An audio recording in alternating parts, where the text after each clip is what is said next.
Welcome to What's Up Wichita. This month, Mayor Whipple is discussing burn ban for April and Ozone Awareness Month with city employees Jose Ocadiz and Nina Rasmussen. Hey, I'm Wichita Mayor Brandon Whipple, and I'm here today with representatives from the Wichita Fire Department and also our Public Works and Utilities Department. So guys, welcome. Thank you so much for being here. I want to give you just a little bit of time to introduce yourselves. Thank you, Mayor. Jose Ocadiz, I'm Battalion Chief of our Wichita Fire Department of our Community Risk Reduction Division. And I'm Nina Rasmussen, Environmental Quality Specialist, and I run our air quality program. Excellent. So really glad you guys are here. When I first got the topic that we're on, it doesn't sound as exciting, but it's actually really important. We're talking about April is the no burn month, and then we'll also talk about air quality. So just starting off, what is no burn month and why is it important? So the state implemented the Kansas Flint Hills Smoke Management Plan for the month of April, which is a burn ban. And the purpose of that is to be able to increase the ozone levels of the burning of the agricultural burning that occurs in the Flint Hills that's affecting major urban areas as in Kansas City and the city of Wichita. There's a total of 16 counties that are involved of the burn ban itself. So we just want to make sure that the only thing that is restricted things that are allowed activities including burning trees, brush, shrubs, construction sites, that all of that will not be allowed during the month of April. So that the Flint Hills can burn all their agricultural burns and the ozone can be monitored to make sure that the air quality is sufficient for the citizens in those areas. So, I think you hit on a really good point that gives us a bigger understanding of the overall picture. This isn't just us in City Hall saying, hey, we like to put rules on people, so no burning brush or burning stuff in the backyard through this month, but actually what happens over in the Flint Hills, that affects what our air quality here in Wichita. Can you expand on that?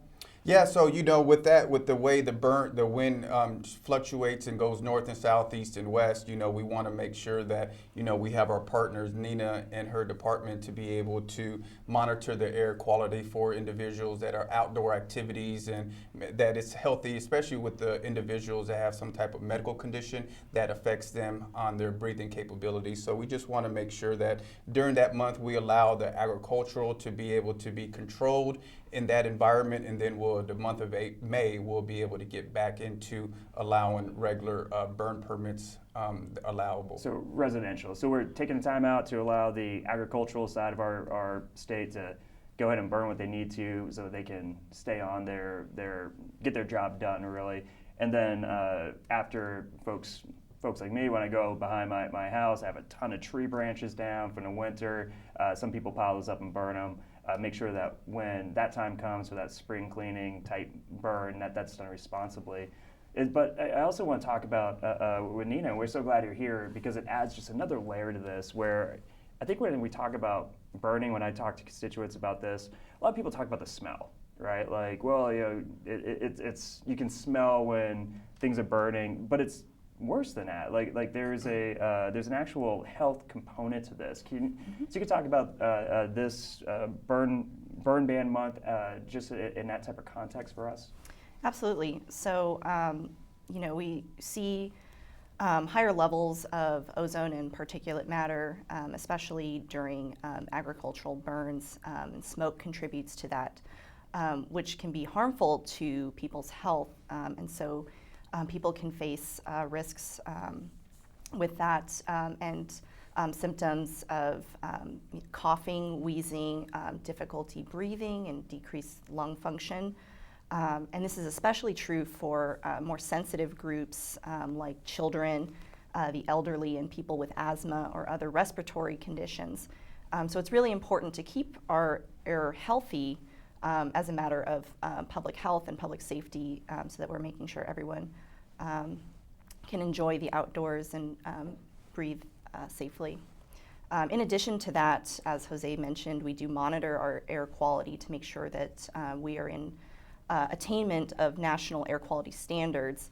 And so poor air quality can definitely contribute to the risk of losing our attainment status, which would place more strict regulations on the city, which would result in residents paying more for things like gasoline and electricity. I was going to say, it's an economic cost. It's not so much, and I want to back up, but also just talk about what the ozone is when we talk about this. I think about the hole in the ozone layer from using hairspray, like back in the early elementary school, middle school, we were just learning about the science of the environment. However, we're talking about actual practically impacting our neighbors who are just outside, maybe jogging, maybe just doing outdoor activities, and this can actually hurt their lungs. This could cause not only a health issue, but if we aren't meeting those standards where our air is healthy to breathe, there's actually a cost to it.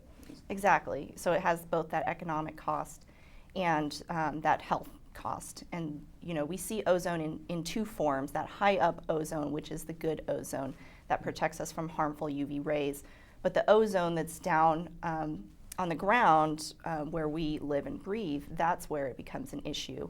And that's contributed, we see factors like heat, solvents and other chemicals, and pollutants that contribute to high ozone and high particulate matter that then affects residents' health.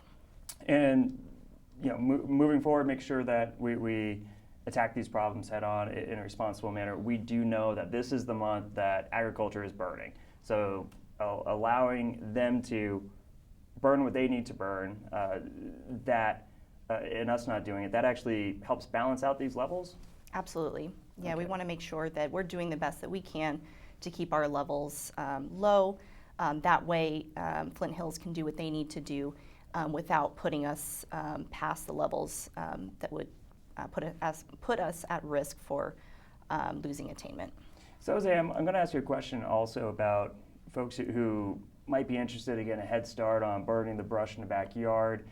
We've seen a lot of wind, and just wanted to know, in a residential kind of, especially tight residential community like parts of Wichita, can you talk about just the added concern, if there is one, when it comes to burning at this time of year with the wind so high? Yeah, right now, especially the past couple weeks, and it's, what we've had occur in Reno County, the Cottonwood fires and the wildland fires that we've had occur. I think what we have to be in consideration is, the moisture. We haven't had the proper moisture throughout the year from snow and rain, that everything is so dry, and then that wind is being able to spread that fire so much faster. Wind is one of the fuel sources of the fire triangle to be able to feed that fire that requires for fire to be alive. So, and then we're having the grass and, even throwing a cigarette butt into a mulch. Everything is so dry that could even start on a fire. That we've had a couple of fires reported to us because of mulch fires. So we just want to take in consideration that, when we are in red flag, when we're getting information and warning everybody in the city of Wichita that we're in a red flag warning, adhere to that, because we do want to prevent any type of grass fires or wildland fires that occurring, because of the wind and the moisture and humidity is a big factor of what causes and gives us those warnings of the red flag warnings. So which makes a lot of sense. I'm just want to take this opportunity to kind of explain the whole system to folks who might be watching this, wondering why do we have these restrictions.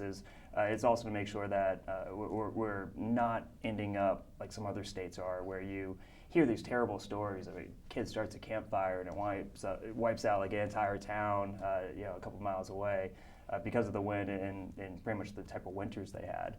So here in Wichita, we also need to be mindful of that. And what would you say to someone who is at home and they notice their neighbor this month, non-burn month, and actually have a big bonfire going on out back to try to get rid of brush? How should they handle that? Like, should they call the police? Should they call you? Should they call the city? What's the best way to handle that? Yeah, I think hopefully nobody is building a bonfire. Those are required to have burn permits, and you have to have the proper distance from any type of structure or property line. So bonfires are not allowed unless we go out and inspect them and issue you that permit for your bonfire. I think the main concern that we have to make sure that everybody's aware of are fire pits. For the month of April, fire pits are not allowed, and we do have on the City of Wichita website underneath the fire department, we do have what's allowed for fire pits.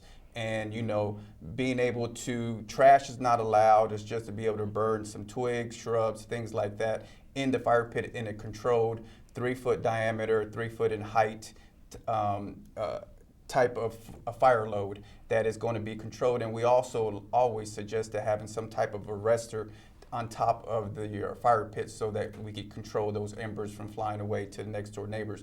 But anytime a neighbor does have smoke concerns, or again, because of the ozone, the way the wind blows, that your next door neighbor might have some type of medical condition, you can call 911. It's a nuisance call that we would respond and be able to communicate with the person that has some type of fire pit, or hopefully not an illegal burn, but being able to communicate and educate them on what's allowed and what's not allowed. But during the month of April, no fire pits are allowed.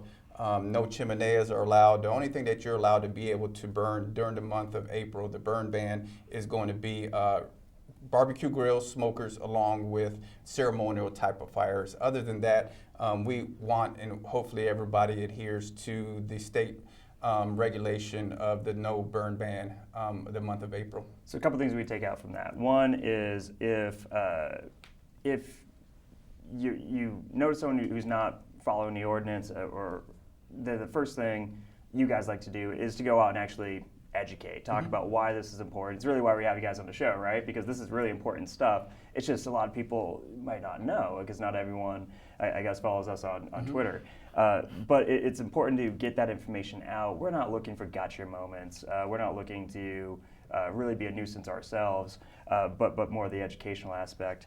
And the other thing is, and I don't want to get in trouble with Councilmember Johnson, who at this very moment is likely uploading pictures to social media about his smoker.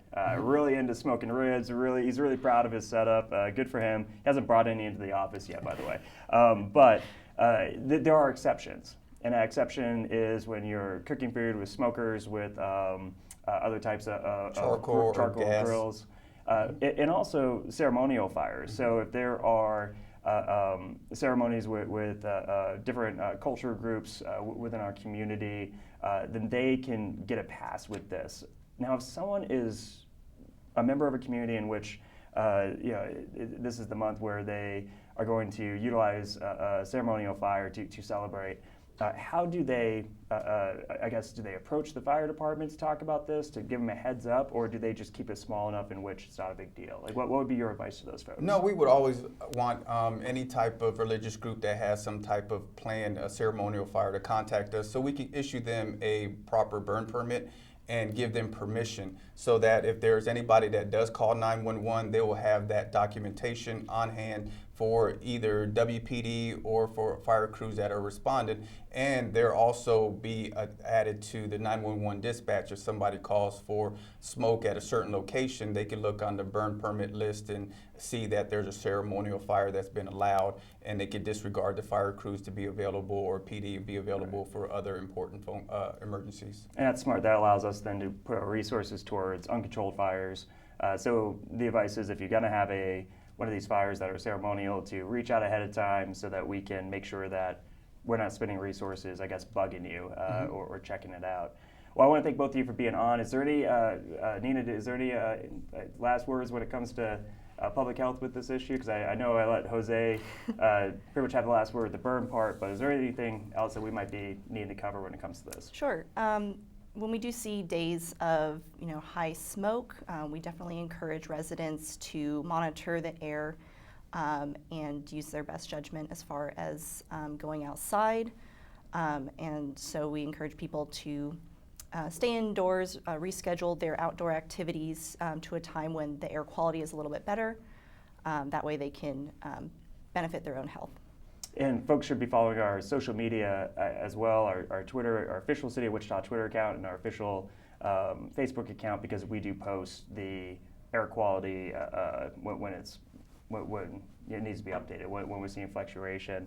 When I say monitor the air quality, I got a picture of someone doing one of these, right? But we actually have that on our website as well as our social media for folks who are looking to see, well, what is that air quality today?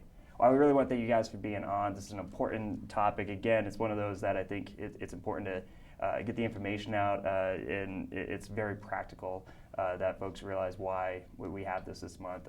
And so thank you again for being on it and explaining that.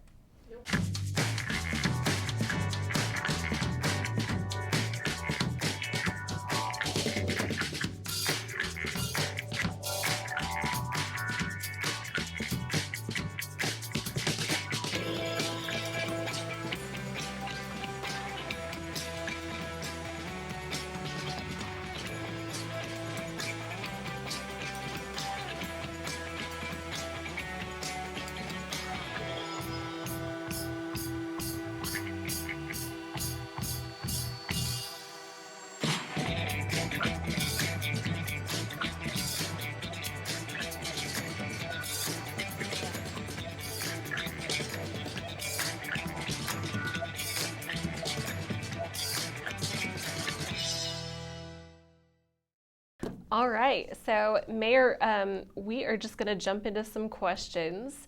I know that you and the council were just in DC this past week. Could you tell us a little bit about what that trip was and what you guys learned while you were there? Yeah, really good question. The entirety of the council, except for one member, actually were able to participate again at our National League of Cities convention. And there's a couple things. First, so glad to be back in person. We were taking COVID precautions, of course, but I just feel like you get so much more out of it when you're there among your peers and you can ask questions. Much different than the Zoom conference that we had to do a couple of years ago. I kind of describe the NLC conference as almost summer camp for policy nerds.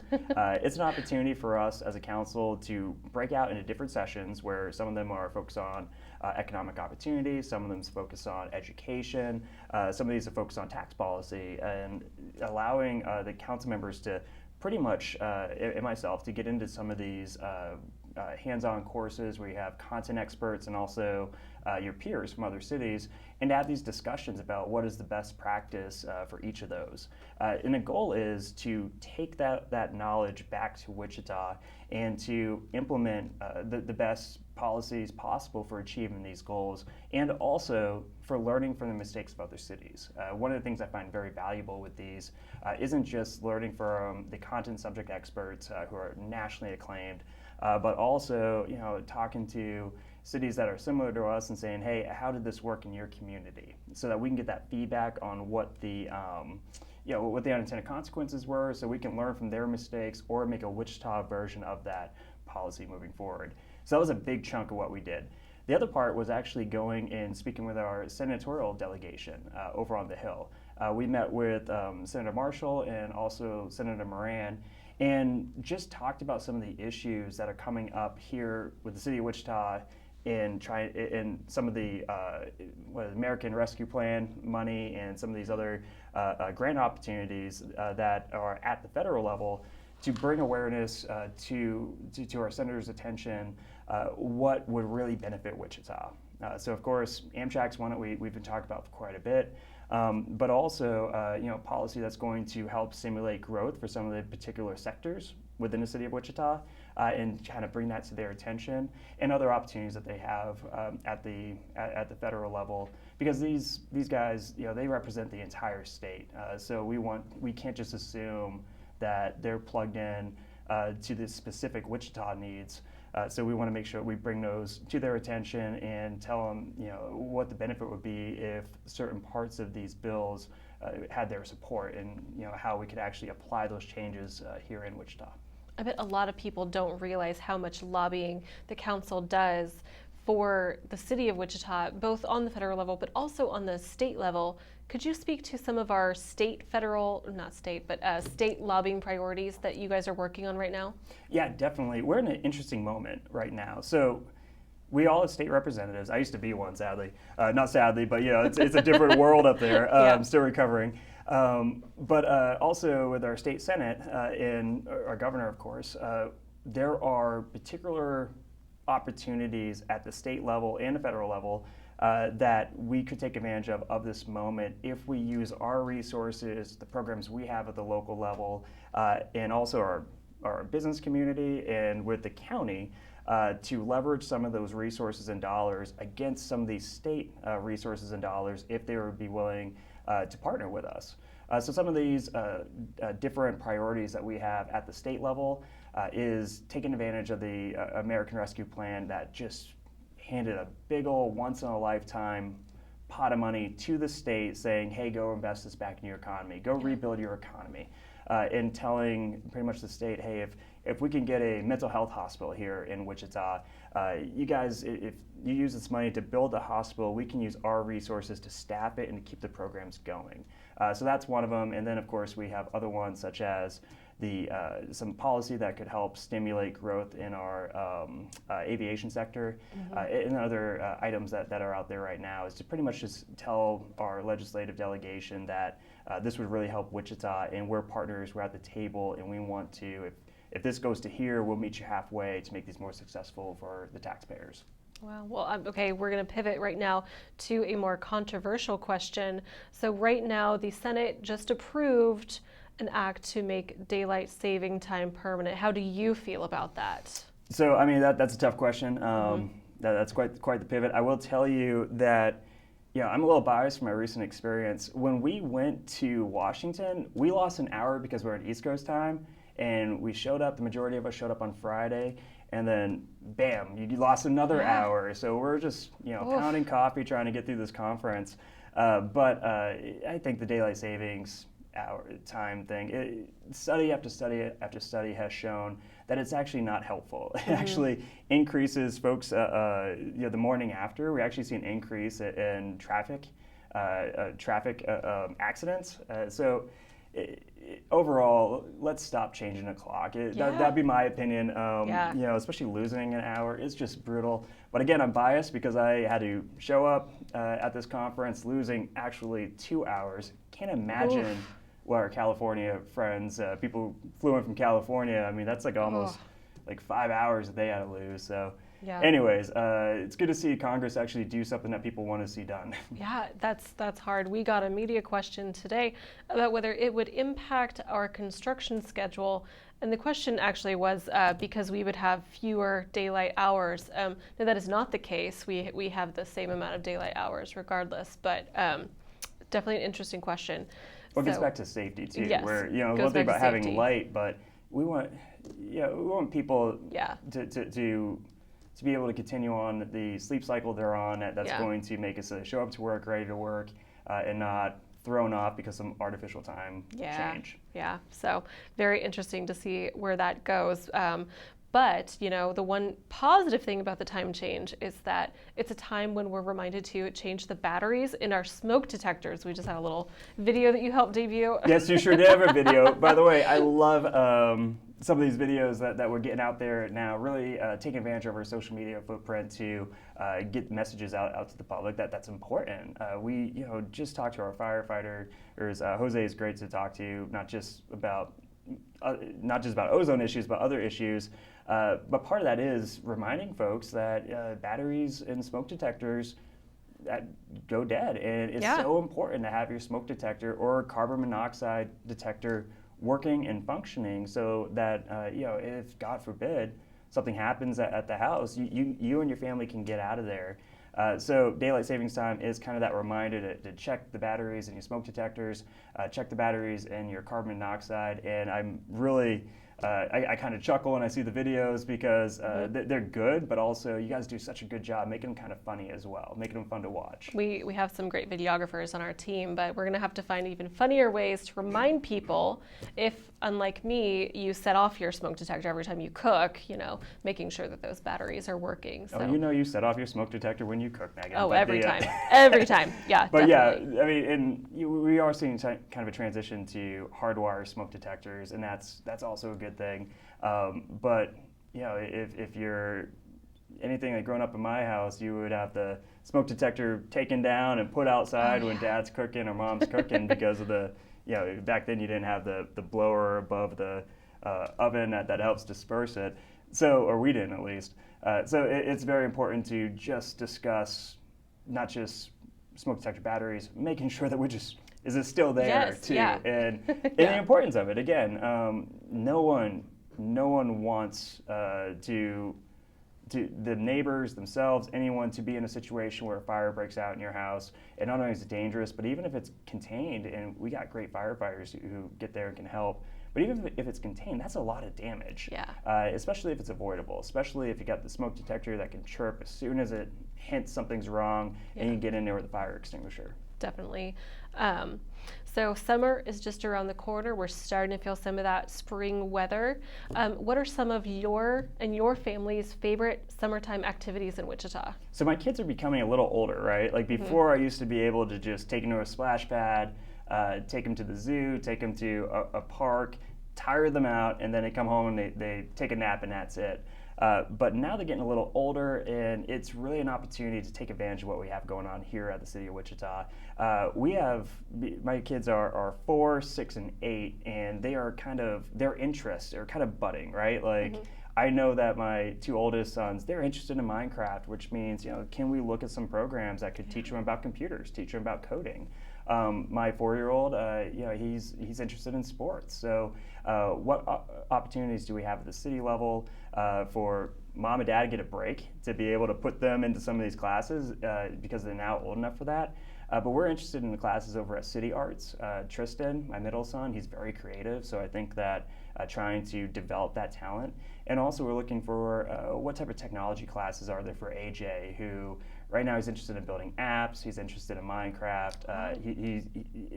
We live in such a great city that we almost take this for granted. Unlike other places, like, we actually provide a lot of these wraparound opportunities to correlate with the interests of our kids that could provide an interest that they could develop later on. All right. Well, thank you. I think that's all the questions we have time for today. But if you have a question, be sure to write us. So if you want to ask a question on our next month's show, please send a short video to social@wichita.gov. Thanks everyone for joining us.